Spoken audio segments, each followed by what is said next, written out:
recording is starting now.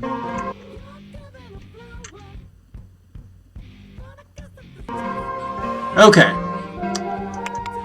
For those of you on the YouTubes, welcome to the stream. We are underway already. We've already taken one spin on this. I forgot to push record. But here we are reviewing Brad's LIM launch coaster.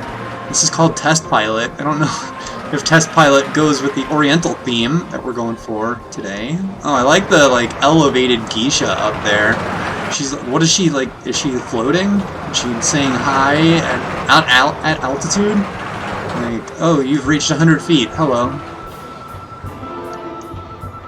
Alright, so we got our little, kind of twisty section here after some inversions. So this is, yeah, it's a shorter ride, but I think with LIM coasters,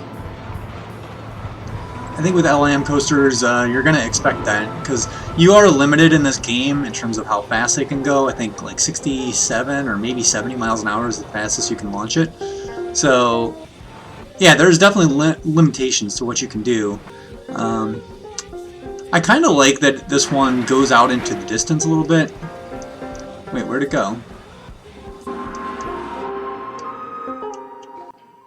Where's our train at? Oh, there it goes. Okay. Alright, so we're going to follow this one more time. So we get to this elevated turning section, then we dive down. This is a pretty cool inversion. I like the little top hat here. Alright, we're going up. This is pretty wild. My theme game is weak. They get it. Yeah, you're right. The little peasants here, they probably do get it. I agree. Ouch. So this little, yeah, that turn probably hurts a little bit, I think. And there's like some snaking turns in here that might be a little painful. It's a long train too, so it holds a lot of people. I don't think anybody wants to ride this thing though. Yeah, it's pretty extreme. Pretty extreme. Alright, it is what it is. It's not bad. It's not great, but it's not bad. I applaud your effort in terms of putting some thought into the theming here. It's an interesting little section of the park, and I think the Giga just kind of towers over it, but overall, yeah, pretty solid. Good effort here, Brad. I appreciate it. Big Twister has broken down, by the way. Alright, we're going to quit this game, and then we're going to go to mine, and then, yeah, it might be a short cast today. So, let me load. Alright, my park is called the Far East. Okay. So, yeah, you'll hear that Oriental theme music again. Alright, so I'm starting at the beginning here, and the reason is it's a long trek up the mountains to get to my ride. And my ride is technically 2 rides, but it's a dueling coaster, so we're considering it 1 ride. So you have to walk through the little Japanese garden here, and then through these pagodas. There's some bigger pagodas up on the mountain, and then there's a little faux not Berlin Wall, geez, Great Wall of China. My goodness, wrong part of the world. I got Europe on the mind today, apparently, everybody. Is that insensitive? I say no. So we got some terracotta army here that they get to walk through, and then, yeah, as I said, the faux Great Wall of China. Got some Chinese lanterns here, you got a little tower. Alright, so here's where we split off, and you'll see that one of these rides is very popular, and the other is not. And the reason is, and that is even though they are basically the same ride, but somehow, just very subtle differences, like the corkscrew here, and then some other stuff, it makes it, thanks Brad, have a good day, happy birthday to your niece, tell Jill and the family I said hi. So the subtle differences make one of these, I think this ride is the extreme, it's 12.7, and this one is only very high at 9.9. Come on, Roller Coaster Tycoon, come on. Alright, so what we're going to do is we're going to watch these dueling coasters. So, here we go. They get a little top hat feature in the beginning, and they kind of diverge, and then you'll see a few times where they kind of cross over each other. We get a pretty wild inline dive down there's like an underwater element on this too, so they both come out of the pond. I got these lily pads. Yeah, like if they both had people on, they would both go at the same pace, and they would actually be paced almost identically to each other. There's a little bit of difference just because of the weight of the humans, or the meeples as they were. But what I can do is, let me just turn this up one, and then they should finish closer, I think. And it's raining. Sorry kids, you're in for a wet ride on... So this one's called the Golden Fleece, this one's called the Dragon Breath. Yeah, I do like this though. I'm actually pretty proud of this this dueling coaster. It's one of the better duelers I've made. This element right here is actually pretty cool, where they kind of cross over each other. And then, yeah, it should, yep, say, there they go. Ending pretty much at the same spot. You like to see that. Whoa, we got some riders. That's what we like to see. I think this person may finally be able to ride. There was one person who's been standing in line for a long time, but the game doesn't let you ride solo, so she keeps just waiting for eternity to ride this ride. I think she's finally going to get to do it. Okay, so we'll go for one more spin on this thing, but as we wait... Oh, here we go. Alright, so we're going...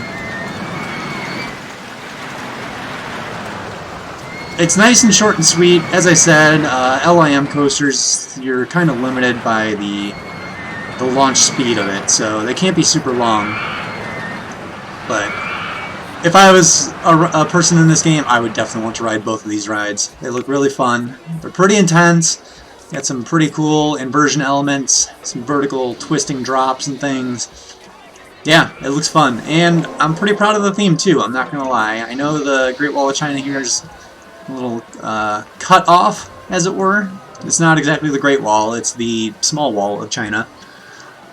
But overall, yeah, I like this area. You got some elephants here, some pagodas. You got a big Buddha down here greeting people as they approach the ride. And then, yeah, as you're in the queue line, you get the dragon on the one side, because it's the Dragon Breath, and then you get your Golden Warrior on the other side. And then there's like some viewing areas too, so you can like sit down, have your casual lunch as you're watching these things race each other through the course. Yeah, I enjoy this one. I thought this was fun. So that is the two Roller Coaster Tycoon 2 coaster submissions that were done for this week. That'll conclude this, I think. So I'm gonna exit out of this. I think for next time I might just pull the trigger, and let's just say that the next stream will be vertical dive coasters. And let's see, which one do we want to do? I would say maybe the best one out there right now might be in Canada. So let's take a trip to Canada and go on Yukon Striker. Okay, official POV, yeah. Get out of here, theme park review. Okay, so for those of you who are not familiar with the vertical drop coasters, they look really unique from the side, or from the exterior, because the trains are like 8 or 10 across, depending on the ride. So there's a row of 8 seats or 10 seats across, so really, really wide trains. Like this wide. You can't see my hands, but they're really wide. So if you're sitting on either end, you do get some different experiences. But I think the big, I guess like the real eye-popping element of these things is the top of the lip you'll see here. So there's a holding brake, and because the trains are so wide, they're only like 2 or 3 deep. So they're short trains in terms of depth along the track. But yeah, so there's a brake here, and what you're going to see is it's a forward chain that's actually going down, and so it will tip you over the edge, and then it will just hold you there, looking straight down. So it's a 90-degree vertical drop, and Yukon Striker actually goes down into the tunnel, into the water, actually. So really, really cool. This is the tallest one in the world, so we're going to go with a big Immelman here. And then we come down. Nice twisting inversion here. Yeah, so these things, the thing about these rides is that they're often like kind of slower paced just because the trains are not that deep. So you do get high speeds at the bottom of the drops, but then yeah, they're really kind of slower paced as they go through the course. So we're going to hit our mid-course here, and there you get a look at that vertical drop that we went down earlier. And you can see the train going up the lift as we go down. Whee! Okay, we are getting a little bunny hop here.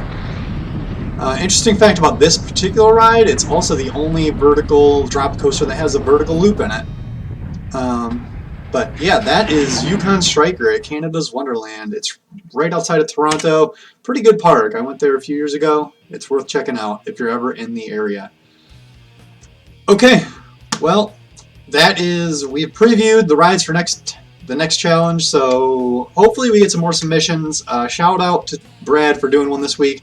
Hopefully Trainer and AJ can get all their side stuff in gear so we can see some more submissions. And I'm trying to recruit some people too, so if you know anybody who wants to get in on this action, please don't hesitate to invite people.